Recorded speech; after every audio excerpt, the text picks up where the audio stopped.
bàbá wa ìmọ̀ pé èèyàn bá ń sọ lẹ́nu pé ọlọ́run ní ká ṣe dáadáa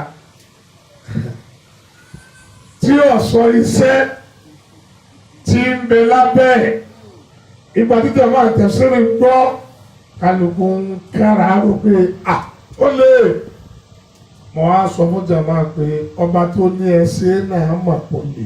ní títì rìn wọ́n pe lómùgọ̀ wọ́n lè léyìí ó ti tẹ̀ púpọ̀ abẹ́ẹ̀rí ni ẹ̀rí pé léyìí gọ̀ ọgbọ̀n lọ́dún èèyàn ọ̀pọ̀ lọ́dọ̀ ọlọ́run ọba. kò sí tó ń wá kájí bí ṣe bẹ́ẹ̀ dáadáa ọlọ́run tó ń gbọ́ ìlò ń wá ká orí nínú àlàyé tá a ṣe fún yín kó tó dùn nínú pé ẹjọ́ bá ṣàbùrú fún ọ tí wọn náà wá ṣàbùrú fún ọ padà yọ ṣàbùrú ilé ìbú kan náà lẹ́yìn méjèèjì bá kò sẹ́yìn tó tẹ̀bi kò sẹ́yìn tó tẹ̀rẹ̀ tí kò wá wà lẹ́gbá ẹni tó yìí ṣe dáadáa sí ọ tí wọn náà ṣe dáadáa padà ẹ̀san nu ọ̀sẹ̀ san dáadáa fún mi ó dìgbà tó a bá tó rẹ́ni tó ṣàbùrú sí ọ tí wọ́n wá ṣe dáadáa sí ìgbà yẹn ló tó ṣe dáadáa o dáadáa tó lákọọ́lẹ̀ tó ga jù lọ́dọ̀ ọlọ́run ò lè yẹ. inú bóṣòro ṣe ìní ayé àfidé sọ́dọ̀ ànábì Muhammad. Laisa libirra an tuwallu wujuhakum qibala al-mashriqi wal-maghrib. Ayé tó dé sọ́dọ̀ ànábì máa ń dálẹ̀ bí yòkìrìdò lọ́ àkọ́rìdọ́nù àṣàlá. Man dhal ladhi yuqridu Allaha qardan hasana.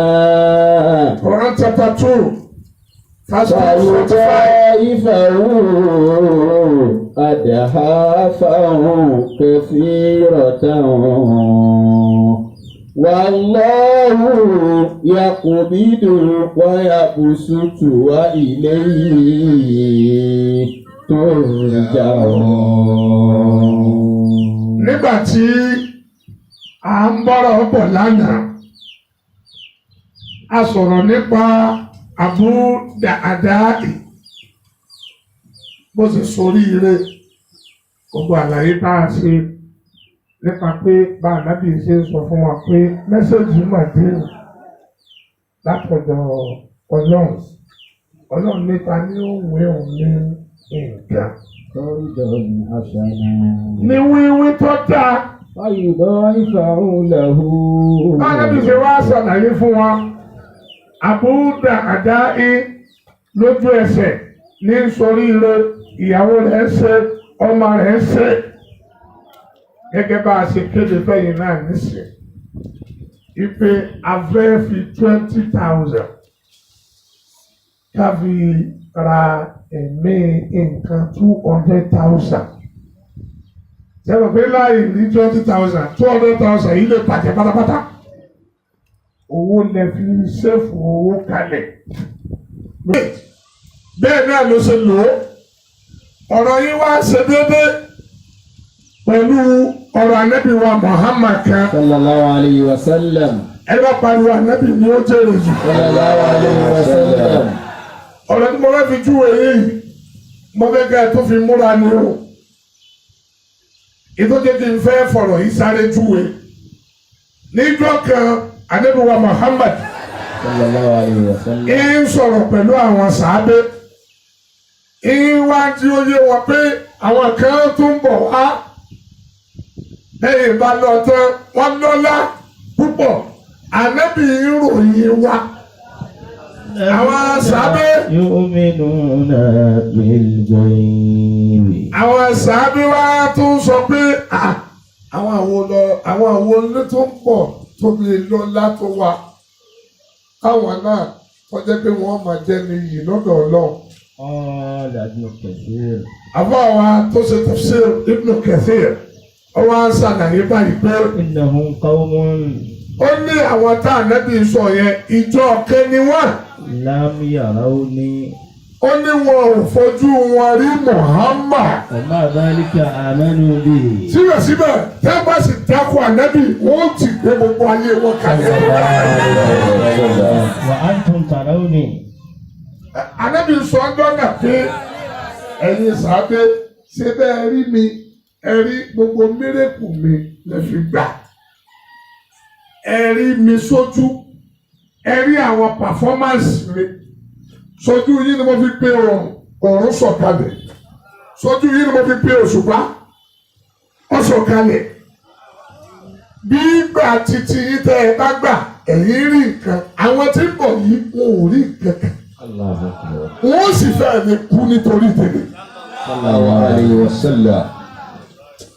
ẹ gbọ́dọ̀ yẹ. sallallahu alayhi wa sallam. oríire táwọn aṣẹ ni mo túwé ànábì ti sọ̀rọ̀ wa kalẹ̀ ká tó dé wọn náà tí ẹ bá sọ̀rọ̀ ànábì bá kan létí àwọn kan wọ́n lè padà rẹ̀ ibẹ̀ Muhammad náà sọ̀rọ̀ rẹ̀ bá wọn ò sì rí wọ́n sì tẹ̀ sílẹ̀ bẹ́ẹ̀ bá mọ rírì tẹ̀ ń ṣe lọ́wọ́ bó ti tó nù. Ọ̀gá wa ti ròyìn ìjókòó báyìí tẹ́lẹ̀tẹ́lẹ̀ kó ní o tó dé. Ọlọ́dà kò mọ́sà tí a ti rè jálẹ̀. Àmín. Mo kàn sáré mú ọ̀rọ̀ yẹn wá láti fi júwe. Abu Darda'i gbogbo ilẹ̀ ti gbọ́ ìtàn rẹ̀ lánàá. Ó soríire ọmọ ṣe àsọdá akánísì láàmù nílé. Ìjọ tí wọ́n bá rí oríire tó gbé bọ̀ ìyàwó rẹ̀ òfin ní dànù mọ́ lọ́wọ́. Ọmọ yìí òfin ní dànù pé kí ni kí lẹ̀ ń gbẹ́ká etí ò sí nǹkankan àṣẹ ló fi yẹ ká fi aróore ká fi rẹ ọmọ wa torí òní gbọ́ torí ìgbà tá a bá sí lọ́jà mọ́ ọmọ tó lọ tún aró mi pa sáàtì ẹ̀ tí ì kúrò lọ́jà lórí tọ́ ọmọ mi tún aró mi pa ọlọ́mọ kọ́mọdé àkàdánwò rú ẹ̀. Gbogbo àwọn tí ń sunkún tiwọn lọ́wọ́ kọ́lọ̀ padà bá wọn gbé síbi tí ó dùn lọ́wọ́. Ọ̀rọ̀ tèmi. Qala Ibnul Arabi. Ẹ̀yin jàmbá tẹ pé tiwa bẹ́ẹ̀ ti gbọ́rọ̀ náà lánàá. Sáàpù tòní òní la fẹ́ kú níbi àyà àkọ́kọ́ tá a mú. Tá a bọ̀ sí mi lọ́la insha Allah. Ọlọ́run fún wa lẹ́mí àti àlàáfíà. Àmín. Torí bàbá náà máa tọ́ dáadáa lọ, ó tó wa lódìdí tẹ̀síìrì ọdún kan. Tá a wà ń bẹ̀. Ṣùgbọ́n torí a ti sọ pé nǹkan márùn-ún òun la kó wáde lọ́dún ni. Ká wá lè ríbi mú díẹ̀díẹ̀. Ìgbọ́, ìgbà. Kìí sọ̀dọ̀ wa ló ti bẹ̀rẹ̀, ó ti bẹ̀rẹ̀ látàrí ànábì Muhammad bẹ́ẹ̀. Sallallahu alayhi wa sallam. Àtibọ́lá ọ̀lẹ́ sànábì tó náà, àwọn kan tó ń gbọ́ mẹ́sẹ̀jì tí wọn ò ṣe kíni, tí wọn ò gbà. Àwọn tó gbà, ọ̀rọ̀ wọn la sọ lánàá. Àwọn tí wọn ò gbà, a fẹ́ sọ̀rọ̀ wọn díẹ̀ lẹ́nu. Nítorí a fẹ́ sọ díẹ̀. Bóòlù wọn ni ó sì fura ipe kò ní jẹ́ èmi ìní jẹ́mi ní wà níbi tá ti sọ̀rọ̀ náà tí màá wá fẹ́ rí àkíbà àwọn atọ́fẹ̀mí takò tàná wọn lójú wọn lẹ́yìn. Ẹ má wàá dé tí yóò rí bẹ́ẹ̀ bẹ́ẹ̀ bá ti gbọ́ níbí tẹ́ tó gbọ́ níbòmíì tẹ́ bá ti gbọ́ tẹ́ ní gbọ́ tẹ́ ti re. Kò sí nǹkan tí Kùránì wà fún wa sí ìdíwà lọ́wọ́ bó la ṣe ní ṣòfò láyé àti láti kíyámà. Ṣùgbọ́n kò sẹ́ni tí ó mọ Kùránì bẹ́ẹ̀ àfẹni tí ń báyà Ọlọ́run. Òun ni ó mọ̀ pé ohùn Ọlọ́run ni mo ń gbọ́. Kódà kò ní rí náà rí ọkọ rẹ lẹ́kọ̀ọ́ lórí sí àpé ọkọ rẹ lẹ́kọ̀ọ́ ní bá wa sọ̀rọ̀. Yóò máa rí Ọlọ́run lára mi. gẹ́gẹ́ bí ìgbà tọ́lọ́run bá ń báyàn sọ̀rọ̀ ṣé mọ̀ pé ẹ̀mí náà máa báyàn sọ̀rọ̀ a sì máa wá lódìdí nígbà míì tí ó wà ní bọ́dì ọlọ́run a máa gbé ẹ̀mí yìí agbéwọ̀ wèrè tọ́jà pé wèrè ni ọ̀wà jíṣẹ́ fún ọ mọ́lọ̀ èmi sọ́tẹ̀ ní fún ọ èmi sọ́tẹ̀ ní fún ọ èmi sọ́tẹ̀ ní fún ọ yóò tún máa ṣe rádaràdà rẹ lọ ọ yẹ kó o lè mọ̀ pọ́ náà lóde èmi ti ṣiṣẹ́ kan tí mo ṣe sàrà kan ń bọ̀ wálé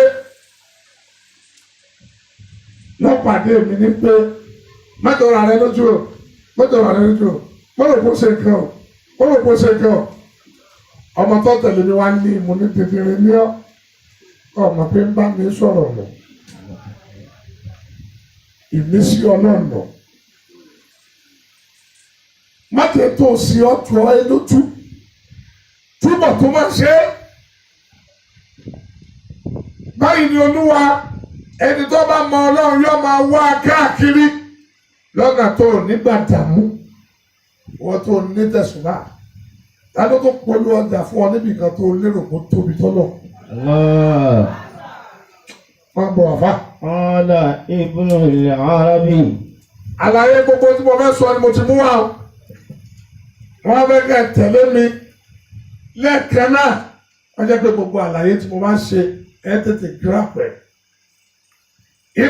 Ibn al-Arabi. Qala. Aṣọ báyìí pé. Inqasama al-khaliqu bi hukmi al-khaliqi wa hikmatihi wa qudratihi wa mashi'atihi wa qada'ihi wa qadarihi ina sami'u hadhihi al-aya akisaman wa tafarraqu firaqan salasata.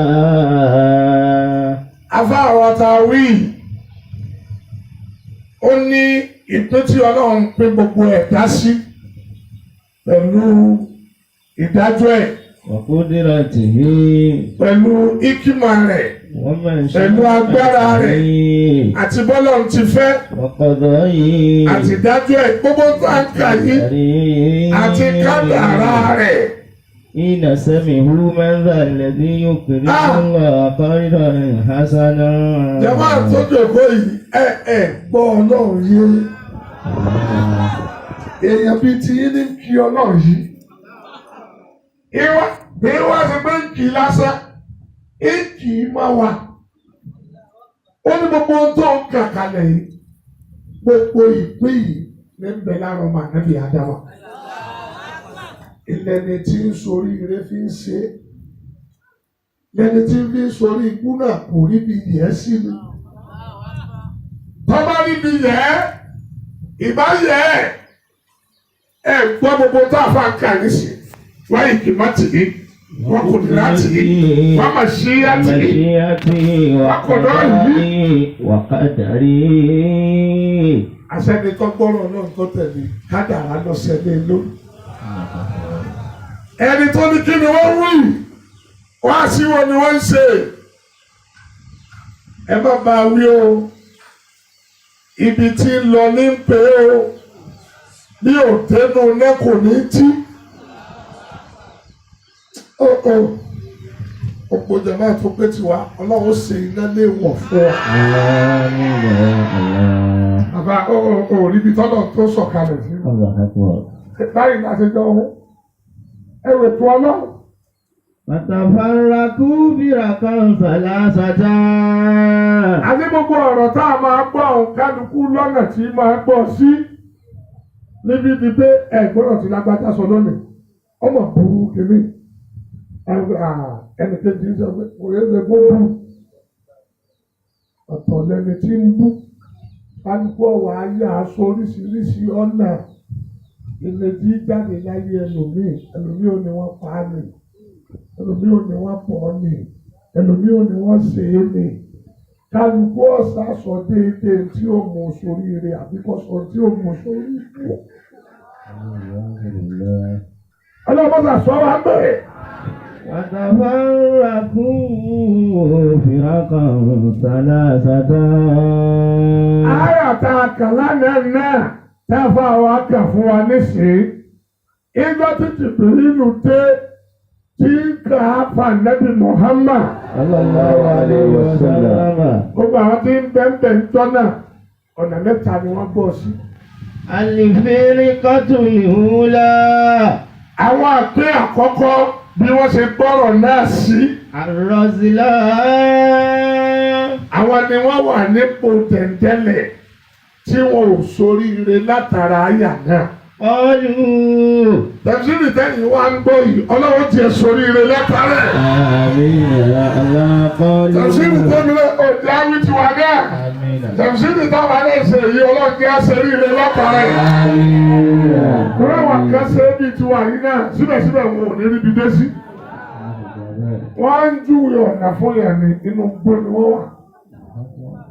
àwọn gan ọ̀tọ̀ lórí gbogbo tá ní káwọn èèyàn ọmọ ṣe náà rẹ̀ wọ́n ń bá wọn bẹ̀. tí wọ́n wá jèrè náà atamuruna an-nasa bil-birri. وتنسون أنفسكم وأنتم تتلون الكتاب أفلا تعقلون. ìparí wá sí níjó ní ìta náà ni o níjó ní ìta náà ó ti yé ọ.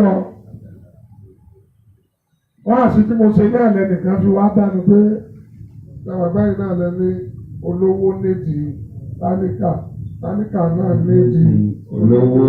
ó ní tí mo fẹ́ tọrọ lọ́wọ́ yìí mo gbéra mi sípò tálíkà mo bẹ̀yìn sípò olówó ẹ̀ ṣe àbẹ́ ẹ̀ ní ṣe mo fẹ́ san 2,000 lẹ́nìkan.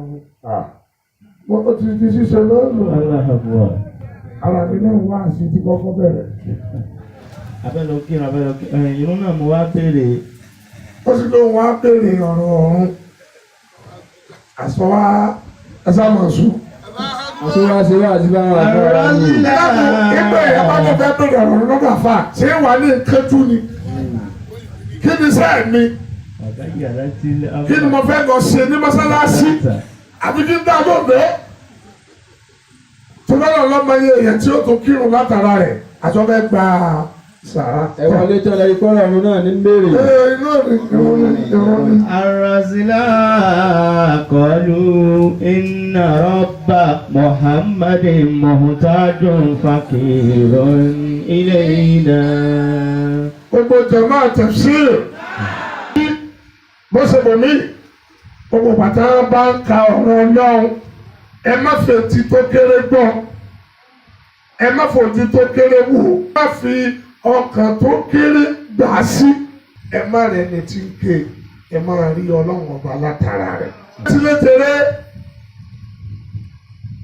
èmi ò ní ju ẹgbẹ́ fún yìí torí ìjọ́tọ́lọ́ wọn tó jọ pè wá papọ̀ pé bá a ti rí owó lówí ẹ mọ̀ pé wọ́n pè wá padà nígbà tí bá ṣe é dèdè bá pé tọ̀ ṣàdédé ṣe àwọn náà wọ́n ní í ṣe ibi tó yẹ kí ọ̀pọ̀lọpọ̀ àfa ọmọ sunkún lé lórí ibẹ̀ ni mo dé táyé ọ̀pọ̀lọpọ̀ àfa àti bàjẹ́ níbi ká máa da ìfá àti àwọn èèyàn síbi ojú ọ̀tọ̀.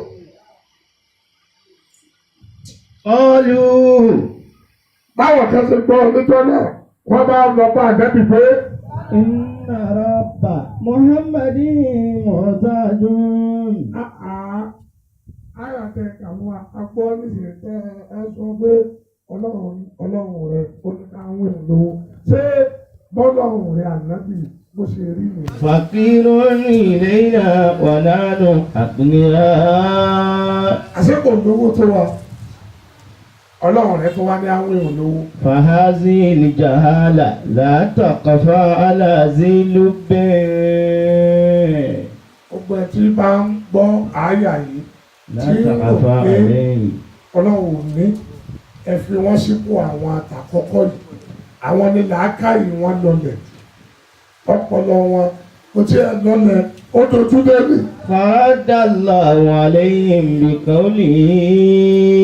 bí wọ́n ṣe ń gbọ́ tẹ́ tí wọ́n ń ń sara wọn jọ àsọlọ ti gbọ́ tí wọ́n wí. لقد سمع الله قول الذين قالوا إن الله فقير ونحن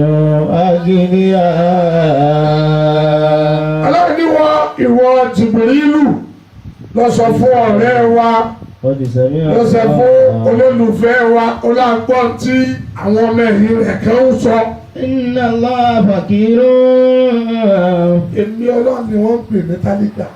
ونحن أغنياء. Wọ́n lérò páwọn ní. Ta ló bù wọn ní tí wọ́n ń ná? الله المشركون Ẹ̀rí Olúwa fèsì. الكافرون. Àwọn kèfèrí àyà yẹn ó sọ̀kalẹ̀ lórí wọn. Olúwa mi yé wọn náà tó sọ tiẹ̀ jáde tó ń takò wá sítáǹsì. والله الغني. Tó ń takò tafsiru tó gbọ́. Tó ń pè sáwọn náà lè ṣe é. Bọ́lọ́wọ̀ bá rántí bìrì ìlú sí ọ. 5 inú wa ní kẹsàn owó mọ́ Ọlọ́run ọkọ̀ yín yóò kọ owó yín. Ní kankan lẹ́gbẹ̀ẹ́ mi Ọlọ́run. والله الغني. Olówó ni mí. Ẹ̀gbọ́n. Ara kọ́lọ̀ ń fèsì lọ́nà. Kéèyàn má ṣe yẹ kànyàkànyà kọ́ má jẹ bílánà. Olúwa lẹ́nu pé ní kankan ni. Ní kankan lẹ́gbẹ̀ẹ́ mi. Wo bí bákà ṣe wọ́n sí èrò ń pọ̀ sí i. Kò tí ẹ̀ wá dọ́dọọdún mọ́. Ó dọ́sọ̀ọ̀sù. Kò dọ́sọ̀ọ̀sù mọ́. Ó dọ́sẹ̀ẹsẹ̀. Kábíyèsí Ọlọ́run. الفرقة الثانية. Ìpín àkọ́kọ́ nù. Ìpín ẹlẹ́ẹ̀kejì. لما سمعت هذا القول. Ìgbà táwọn gbọ́ àyà tí àwọn àfáàkà ìntúkí máa dálẹ̀ ní yòkìrí tó lọ́ha. قرضا حسنا. Ìgbà táwọn náà gbọ́ tá Nábì Muhammad kà. أثرت الشح والبخل. Àwọn ẹ̀rẹ́ tí wọ́n gbé ọlá fún dúkìá tí wọ́n ní nípa ahun tí wọ́n fẹ́ ṣe. Ìdáwọn kọ́kọ́ ṣe ni pé owó wọn ó mú wọn lẹ́mìí. قدمت الراغبة في المال فما أنفقت في سبيل الله ولا فكت أسيرا. Àwọn ní àwọn ilé rẹ̀ kó àdúró owó ìkàlẹ̀. Àwọn máa kó owó ìkàlẹ̀ owó àwọn ọ̀tà. ولا فكت أسيرا ولا أعانت أعداء. Àwọn olè rẹ̀ nìkan kan lọ́wọ́. Torí bọ́lá ọ̀sẹ̀ ló ń fẹ́ káwọn ìlówó yìí. Àwọn tó wà wọ́n bọ̀ sọ́wọ́ wọn ní láárí tó wà wọn. Náà máa ti ń dáwó jọ fún wọn. Àwọn náà mọ̀ tó dolówó mọ̀ nù. Kíyèsí ọ̀rọ̀ yìí. Etí ò já wọn tẹ̀lé ayé àwọn ẹni pé wọn ò fẹ́ kéèyàn là látara wọn. Wọn ò fẹ́ kéèyàn ó là látara wọn náà ni ò jẹ́ kó fún yẹn nu tọwọ́ wọn. Wọn ò fẹ́ kéèyàn ó níláárí látara wọn. تكاسلا عن الطاعة وركونا إلى هذه الدار. Torí bẹ́ẹ̀ ìní ò já wọn tẹ̀lé tọ́lọ́run. وعن عطاء عن ابن عباس رضي الله عنه. Ọ̀rọ̀ yìí ọwọ́ látọ̀dọ̀ Àtọ́ì ọmọ Abbas ọba àyọ́nù sí. عن عطاء روى عن ابن عباس رضي الله عنه. Ó látọ̀dọ̀ ọmọ Abbas ọba àyọ́nù sọ náà àti bẹ̀mí ọ̀rọ̀ tá a fẹ́ sọ yìí. لما نزلت قد أفلح من تزكى وذكر اسم ربه فصلى ويتجنب الأشقى الذي يصلى النار الكبرى. Lórí àwọn méjì ìlànà àyàtì ìsọ̀kalẹ̀. نزلتا في عثمان بن عفان وفي منافقين. Àyà ìsọ̀kalẹ̀ lórí sàábì ànábì wa kan tí ń jẹ́ Usman. رضي الله تعالى عنه. Ẹ máa rọ̀ dí àwọn àkúrẹ́dẹ́. تعالى عنه. Wọ́n ti sáfù ẹ, wọ́n ṣiṣẹ́ ẹ Radiyallahu ta'ala anhu. Àwọn eléyìí ju àwọn ṣéwù dẹ́rọ̀ bí wọ́n lọ. Ìgò lọ́yẹ kẹ́bí rọ̀ bí ṣéwù. Radiyallahu ta'ala anhu. Àwọn eléyìí ti ọ̀sá. Wọ́n gbé ẹ̀mí wọn lẹ̀. Àwọn tí ó lọ, àwọn tí ó ṣẹ́kù. Nítorí kẹ́lẹ́ bá dé bẹ́sìn. Bẹ́sìn tẹ dé bá tẹ̀ mọ rírì rẹ̀. Ọlọ́mọsá ti á tèrè. Wa fi munafiqin. Ó ìtúsọ̀ kalẹ̀ lórí mùnáfìkì kan. Azàrẹ́ sọ̀rọ̀ méjèèjì náà. Qala kana bil madinati munafiqun. Mùnáfìkì ó wà ní Madina pẹ̀lú Ànábì Muhammad. Kanat lahu na'latan bil madinati. Ó wà mùnáfìkì sẹ́nu pé ẹ má wà mùnáfìkì lọ nú ẹ̀sìn mi o. Nínú ẹ̀sìn Ìsìlámù ni mùnáfìkì wà o. Ẹ lè bá Mùsùlùmí mùnáfìkì níbi ẹ̀sìn mi láíláí. Olúwa kó tí wọn pọ̀ mẹ́sìn mi nínú Islam ìlú ní mùnáfìkì wà. Kí ni wọ́n pè ní mùnáfìkì? Ẹni tí ó máa ṣe ntọ́ yàtọ̀ sí ntọ́ wà lọ́kàn rẹ̀. Àṣetọ̀ náà ní mùmìnì bá mùmìnì bọ́ bá ku ẹ̀mí kan lọ́rùn rẹ̀ kò ní kú òdìdí tọ́lọ́. Irú ẹ̀ ni bàbá tó lé létà wà yìí. Wọ́n láwọn ó pè é bàbá lọ ṣọ́ọ̀ṣì. Bàbá débi tí mo ṣẹ̀ ti mọ́kàdé. Bàbá jẹ pé yìí tí yìí sì ti fi lọ bọ́lọ̀ náà ní kí n máa lọ. Allahu akbar. Orí ẹ̀ náà bàbá tẹ̀sí. Tá bá sì lọ náà ni wọ́n sì tẹ́lẹ̀ lọ. Ẹ wá wo ọdún tí wọ́n ti ń bẹ́sìn Ọlọ́run bá bọ̀. Ẹ wá wo ibi tí wọ́n bá parí ẹ̀ sí. بالمدينة منافق كانت له نخلة بالمدينة. Ọmọkùnrin tá a wí yìí, ìdọ́jẹ́ kí n dúró lórí àárín ẹni pé kálukú ó fi yẹra rẹ̀ wò pé sóhun èyí sì ṣe mùnáfìkì báyìí. Tó ń kírun, tó tún lọ kí nínú Ìsìlámù láti bá a. Kánátì làwọn. Ẹni tá a pè ní mùnáfìkì tọ́lọ̀ torí ẹ̀sọ́ àyà kalẹ̀ yìí. Kánátì làwọn nakhlatan bil madinati. Ó ní igi ọ̀pẹ kan àti sọ̀rú tí ọ̀pẹ tí wọ́n máa ń so. Nakhlatan ma'ilatan fi dari rajulin minal ansari. Ọ̀pẹ yìí ọwọ́ àga nígbà ọ̀gá tán ó tún wá tẹ̀. Ẹ̀wù fẹ́ǹsì tẹ kẹ̀ǹsì bíi kíkì ó hù níbi ọ̀dọ̀ wa ń bì kó wá ṣẹ́ kó tẹ̀ sí inú ọgbà àwọn owó bàbá Mariam bì. Idha habbatir riyahu asqatatil bisi warutabi ila daril ansari. Tí kìíní ẹ̀ bá so tó so dáadáa tátẹ́gùn bá fẹ́ kí lè so rè ó ṣe. Asqatatil bisi. Yọ́ máa ṣe kiri. Yọ́ máa gbà. Daril ansari. Inú ilé ìkẹ́ tí wọ́n ń ṣẹ̀ sí. Ya'kulu huwa wa iyaluhu. Ó jẹ́ ara àwọn àǹsọ́rí àwọn tó gba Ànábì Muhammad lálejò. Sallallahu alaihi wasallam. Ya'kulu huwa wa iyaluhu. Òun wá jẹ́ tálíkà Ọlọ́run, kò lówó, kò ní kankan. Kíní tó bá wá gbọ̀n lẹ́hùn nínú wọn àti ìyàwó àtọmọ ẹni wọ́n sà ẹni wọ́n ń jẹ. Tó bá gbanú lé wọn, ìwọ̀nba rẹ̀ náà ni wọ́n jẹ àtìyàwó àtọmọ. Kí èso Ọlọ́run. Allahu akbar. Síbẹ̀síbẹ̀ wọn ò kú lọ́dọ̀ Ọlọ́run. Ọkùnrin bá wá pè ní mùnáfìkì. Fakhasomahu al-munafiqu. Bó ṣe lọ bá wọn nínú nígbà tó ń bá wọn jà. Ló nítorí ẹ̀rẹ́lẹ̀ kású. Tọkàn jábọ́ lásán ó ní wọn bá máa kó wá fóònù pé wọn lẹ́tọ̀ọ́ láti máa jẹ. Fashaka al-ansari dhalika ila rasulillahi sallallahu alayhi wa sallam.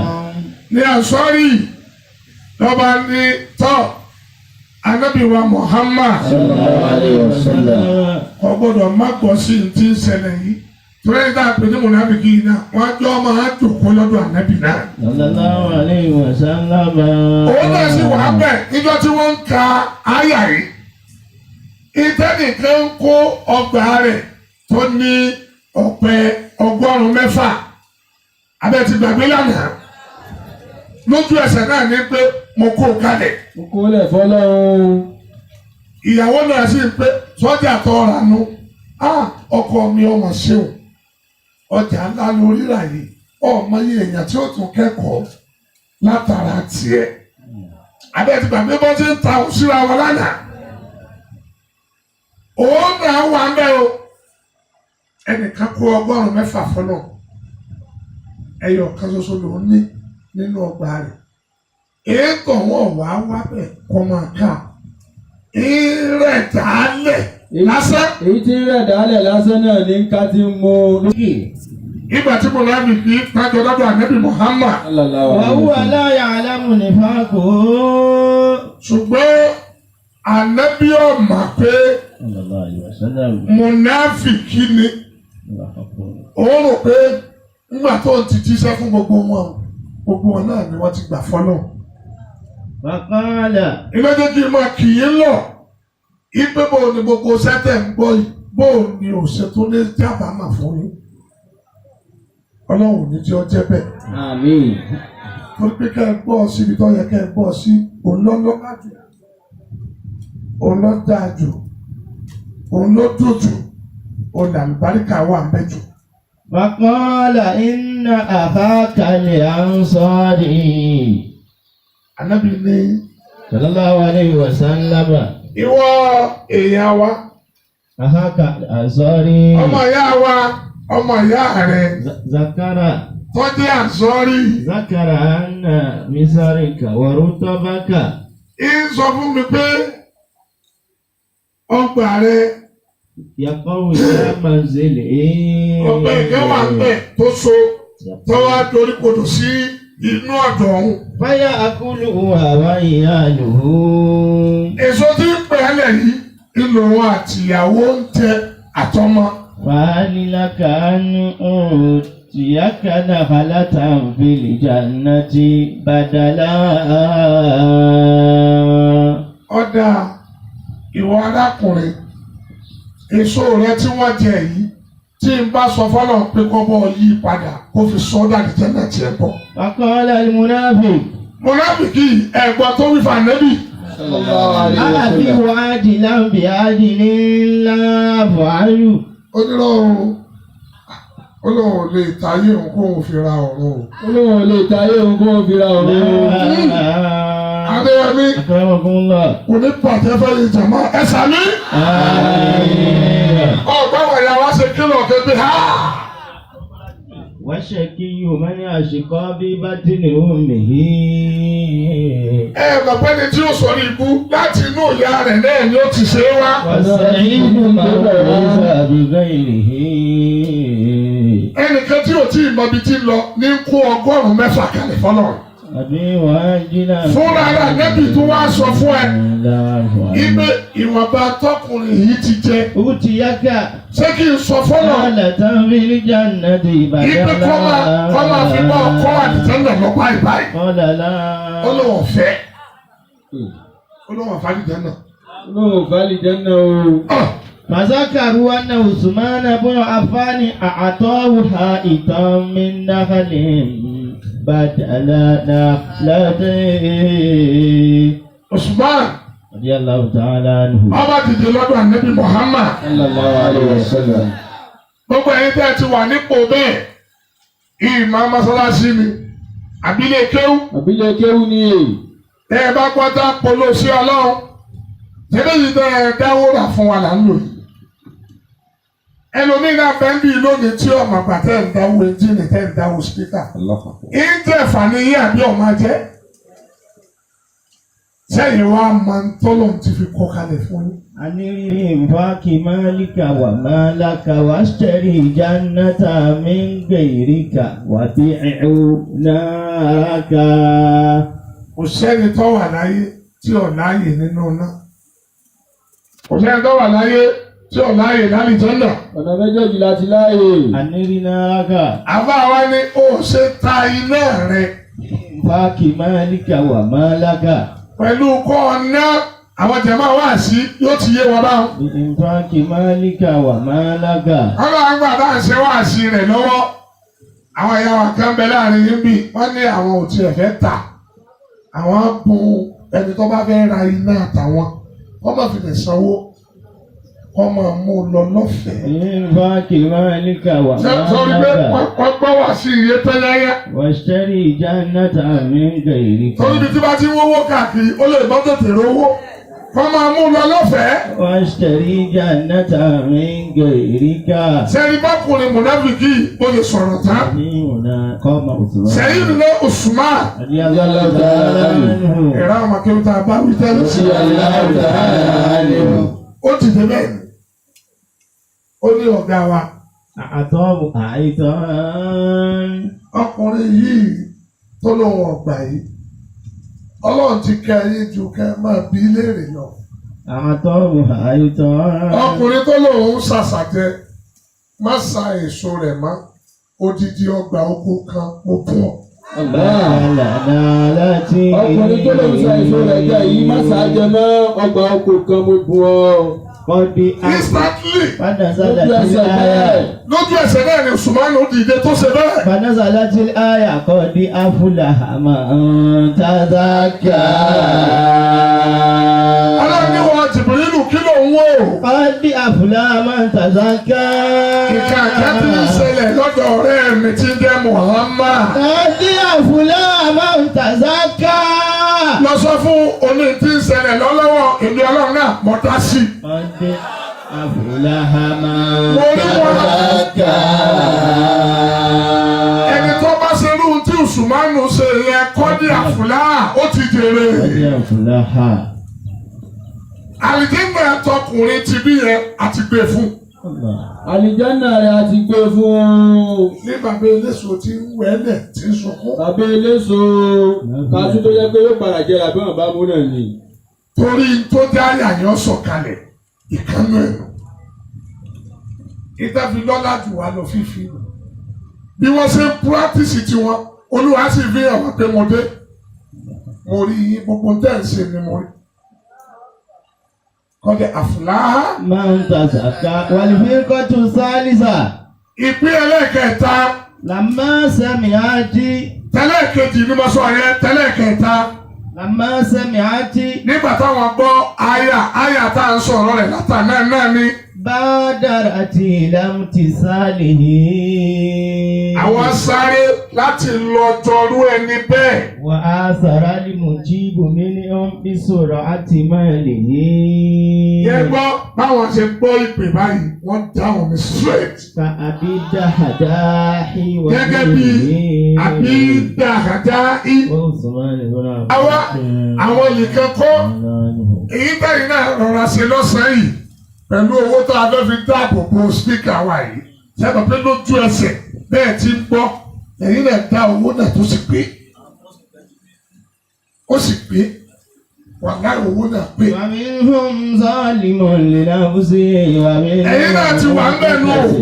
Wa minhum sabiqun bil-khayrati bi-idhnillah. Ṣé báwọn tó jòkó tà nẹ́bí náà ní òṣòrí rẹ̀ yìí? Wa likullin wijhatun huwa muwalliha.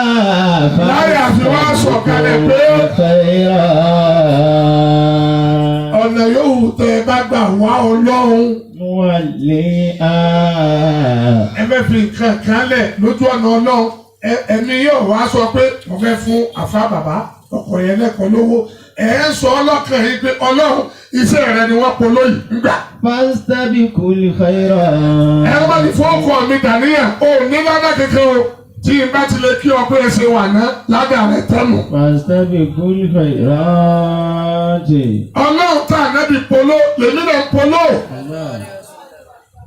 Ọlọ́run náà lè sì dáná nísìnyí. fastabiqul khairat. Olúwa ní gbogbo ọ̀nà tí wọ́n bá pè yín sí àbí gbogbo ọ̀nà tẹ́ ẹ bá dojúkọ tẹ́ ẹ fi wọ́ lọ́hùn ẹ bọ̀ lọ́hùn níbẹ̀. aynama takunu ya'tikum. Bẹ́ẹ̀ àwọn tó bá ṣerú tẹ́sẹ̀ yìí àwọn ni wọ́n sáré first class. fastabiqul khairat. Ẹ dákun ẹ̀yin ọ̀jọ̀gbọ́n tẹ wà níjòkó tá a bá nínú bàálù first class mẹ́bẹ̀ àbí òsínbẹ̀.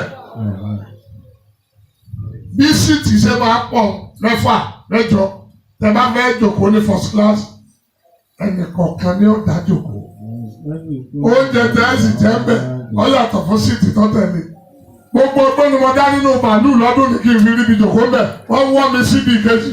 Láì jókòó láì aláyè. Wọ́n ní ìsanwó rẹ̀. fastabiqul khairat. Ìgbà wa ńlọ́ra kí n tó wọlé. Ọlọ́gbẹ́ ẹ̀wẹ́. Ṣé ti ìjọba yàtọ̀ sí olùkọ́ yìí? fastabiqul khairat. Ìwọ náà sáré first class. fastabiqul khairat. Mẹ́gà bí àfọ́ àkẹ́ tó lóun wá kìsìnì àdìjẹ́ náà. Àwọn ẹbí jáde kọ́ kádàrá tiẹ̀ tó fi jẹ́ pé kìsìnì ní wá o. fastabiqul khairat. kí náà jàmọ́ wà tó. Kílẹ̀ ní wá ti yí ìgbàláyé. fastabiqul khairat. Ọ́fíìsì àlẹ́ wá. Ẹ̀yà ẹ̀múra dáadáa o.